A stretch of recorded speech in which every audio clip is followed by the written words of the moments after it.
Hi, everybody. This is MH Keith, and this is another episode on my channel, which is finding a way through chronic illness. I didn't find a cure, but I found a way through, and that's what I'm here to share.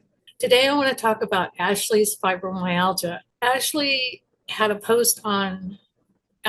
friend had a post on a subreddit, which is Are You an A-hole? And I'm going to just go ahead and read you what she said. I have a friend, Ashley, air quotes. Ashley and I have been friends since we were 13. We drifted apart after high school, but stayed in touch. Ashley is disabled. She has fibromyalgia. We planned to go for a short vacation together to the city, which was Ashley's idea. We planned this over a year in advance to stay for 3 nights. The actual vacation was okay, but I found being around Ashley stressful. She extremely overpacked. She brought 7 outfits, different types of hair dryers, and a bunch of other stuff that just wasn't needed, and was always complaining about how heavy her bags are. She insisted on going for long walks through the city, but then would get tired and say we need to get a taxi home as she can't walk back. The last straw for me was that Ashley had a full-on meltdown at the station. I walked her to the station. I wasn't getting the train back. We live in completely different areas. We got to the desk and she asked the staff if there was a wheelchair available she could use, as she was struggling to walk any further to get to the platform. They said they were all being used and asked if she booked assistance, and she hadn't. And they told her a chair should be available in around an hour. Ashley lost her cool and yelled at them and said that she's going to miss her train, and she sat on the floor. I tried to calm her down, but there was just no use. She was very insulting and called them names. It was so embarrassing. I stayed with Ashley, and eventually the manager arrived with a chair. He helped Ashley and she got home. 2 days after we got home, Ashley asked me if I'd be down for a similar vacation next year. I told her no thanks. I tried to explain to her that I think after our experience, it's better if we don't vacation together. Ashley is now angry with me and said I'm being ableist because I struggle to put up with her disorganization she has in regard to her own needs. So that was this woman's post. And I wanted to look at this through the matrix of chronic illness because I think it's helpful. I do have fibromyalgia myself. So that's one reason I felt like I could make a helpful comment on this. Glasses are not working either way. So what's in the matrix? A huge number of things, but the ones that I saw here really clear were: 1, denial. Ashley is clearly in denial. That shows by the way that she overpacked. It shows in the way she went for walks that she wasn't able to complete. And it's like she's pretending that she's not sick. And that's a very common thing that happens when you get a chronic illness. And when she had that meltdown at the train station, I would say through the matrix of chronic illness that she got overwhelmed. She was already too tired to really handle what she was trying to do. And that last little, it's like the straw, that last little thing, it's like, oh no, we don't have a chair. You're going to miss your train. And I think she just lost it because of that, just out of fatigue. I was in a chronic support group at one time, and there was a lady who said that her husband, who had an autoimmune disease, which I don't want to name because I respect their privacy, and that he had totally changed as a person after he got this disease, that he used to be this helpful, loving, caring person, and now he was this angry man who got mad at everything. And her example that she used in the group was a flat tire. He just had a fit over this flat tire. So the next day she said, what is going on? Why are you like this? And he said, I have name of disease.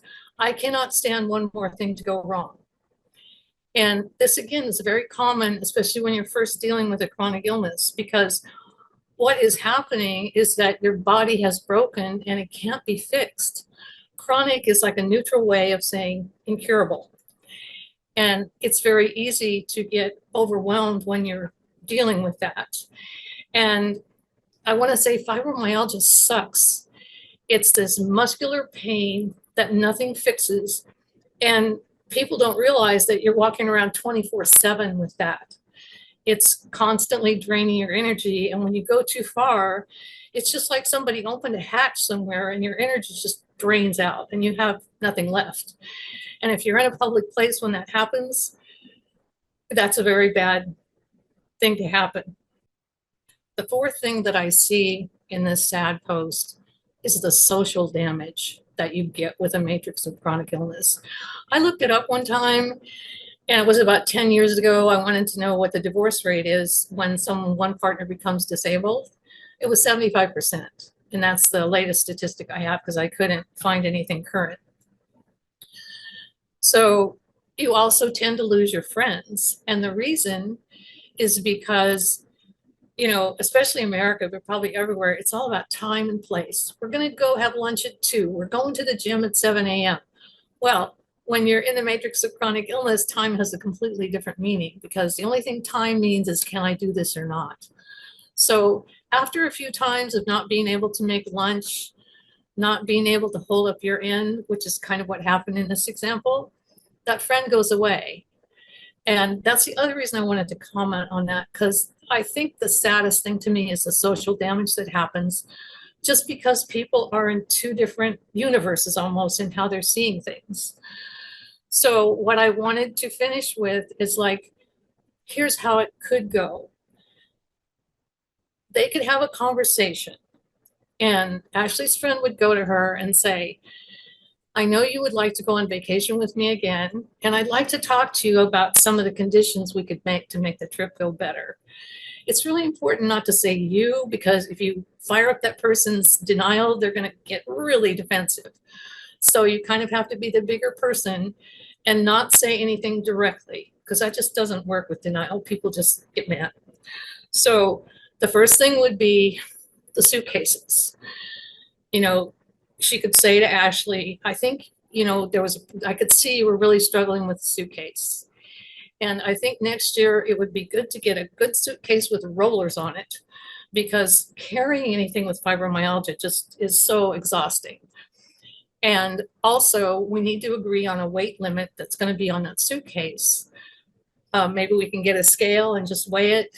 I'll jump out and say for a minute, for me, if I were going on vacation with fibromyalgia, 20 pounds would be my absolute maximum limit. 15 would be even better.